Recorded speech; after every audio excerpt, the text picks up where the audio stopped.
Vote আসছে, ভোটের প্রচার চলছে, আর একই সঙ্গে লক্ষ্য করবেন এই ভোটে নেতা নেত্রীদের মুখে কোথাও গিয়ে একটা ভয় দেখানোর খেলা। নেতা নেত্রী কেন, বিভিন্ন সাংবিধানিক ইনস্টিটিউশনের বিরুদ্ধেও একই রকম অভিযোগ ওঠে। এই ভয় দেখানো, তাতেই কোথাও গিয়ে এই ভোট আসার হাওয়াটা মিশে থাকে। কীরকম ভয়? ভয় পরবর্তীকালে সত্যি বা মিথ্যা হবে সেটা মানুষ বিচার করবেন। যে ছবি আপনাদের দেখাচ্ছি, পাঁশকুড়া নারায়ণগড়ে দুটো সভা ছিল মুখ্যমন্ত্রী মমতা বন্দ্যোপাধ্যায়। সেখান থেকে মমতা বন্দ্যোপাধ্যায় কি বললেন, আর এক মাস পর না পাবেন পেট্রোল, না পাবেন গ্যাস। কি বললেন শোনাই।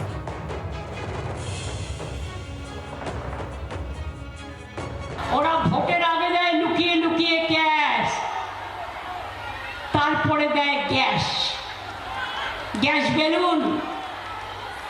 এই 1 মাস গ্যাস পাবেন, টিম টিম করে জ্বলবে, তারপর গ্যাসও ফুরিয়ে যাবে, না পাবেন গ্যাস, না পাবে পেট্রোল। আসুন এই ভয়ের একটু বিশ্লেষণ করি তাহলে। সম্বিত পাল রয়েছেন, রাজনৈতিক বিশ্লেষক আমাদের সঙ্গে। সম্বিতবাবু, মুখ্যমন্ত্রী যখন এই প্রসঙ্গ তুলছেন, সত্যি কি ভোটের পর এরকম অবস্থা হবে? না, গ্যাসের যে একটা সংকট চলছে সেটা তো আমরা দেখতে পাচ্ছি, এবং সেটা অনেক জায়গায় খুব প্রকট, অনেক জায়গায় হয়তো খানিকটা ম্যানমেড, সেটা আমরা দেখতে পাচ্ছি। এবং যে যুদ্ধ চলছে মধ্যপ্রাচ্যে, তার ফলে গ্যাসের আমদানির ক্ষেত্রে যে সংকট দেখা দিয়েছে সেটা নিয়েও কোনো সন্দেহ নেই। এবং সেই নিয়ে প্রধানমন্ত্রী মিটিং করেছেন বিভিন্ন মুখ্যমন্ত্রীদের সঙ্গে, যদিও সেখানে যে নির্বাচনে যাচ্ছে যে রাজ্যগুলো, তাদের মুখ্যমন্ত্রীরা ছিলেন না, কিন্তু সেখানেও এই নিয়ে আলোচনা হয়েছে, প্রধানমন্ত্রীও সেই নিয়ে বলেছেন।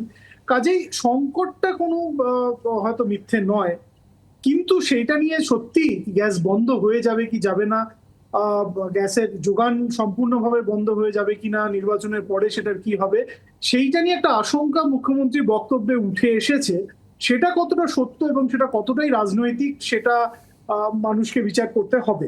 কারণ এই মুহূর্তে সংকট রয়েছে, তবে সেই সংকট এখনো সেই পর্যায়ে যায়নি যে গ্যাস পুরোপুরি বন্ধ হয়ে যাবে। তবে আমরা এটা আগেও দেখেছি যে অনেক সময় পেট্রোল ডিজেলের দাম, যদিও সরকার বলে যে এটা ডিরেগুলারাইজ করে দেওয়া হয়েছে, অর্থাৎ তেল কোম্পানিগুলো তারা সিদ্ধান্ত নেয় যে তেলের দাম বাড়বে কি বাড়বে না, কিন্তু আমরা দেখেছি অনেক সময়তেই নির্বাচনের যে পিরিয়ডটা, সেই পিরিয়ডে তেলের দাম তেমন ভাবে বাড়ানো হয়নি। বিভিন্ন সময় এটা আমরা দেখেছি নির্বাচনের আগে, কিন্তু নির্বাচন শেষ হয়ে যাওয়ার পরে তেলের দাম বাড়ানো হয়েছে। এই ঘটনাও আমরা দেখেছি। কাজেই নির্বাচনের পরে কি হবে না হবে সেটা বলাটা খুব কঠিন ব্যাপার এই মুহূর্তে, কিন্তু সেটা রাজনৈতিক ফায়দা রাজনীতিকরা তুলছেন, মুখ্যমন্ত্রীও সেটা চেষ্টা করছেন। হ্যাঁ, সম্বিতবাবু সঙ্গে থাকুন। আরো এর আগেও মুখ্যমন্ত্রী মমতা বন্দ্যোপাধ্যায় যে কথা বলেছিলেন যে ভোটের পর যদি বিজেপি আসে তাহলে বুলডোজার চালাবে রাজ্যে। কি বলেছিলেন শোনাই। এরা বলে নাকি অন্নপূর্ণা ভান্ডার। বিহারে ইলেকশনের আগে 8,000 মহিলারা ভাবলো আরে বাস 8,000 টাকা পাচ্ছি, তারপরে বুলডোজার সব ভেঙে চুরে তছনছ করে দিয়েছে। তোমার দেখা নাই গো, তোমার দেখা নাই। বাংলার আওয়াজ, বাঙালির আবেগ, জি 24 ঘন্টা।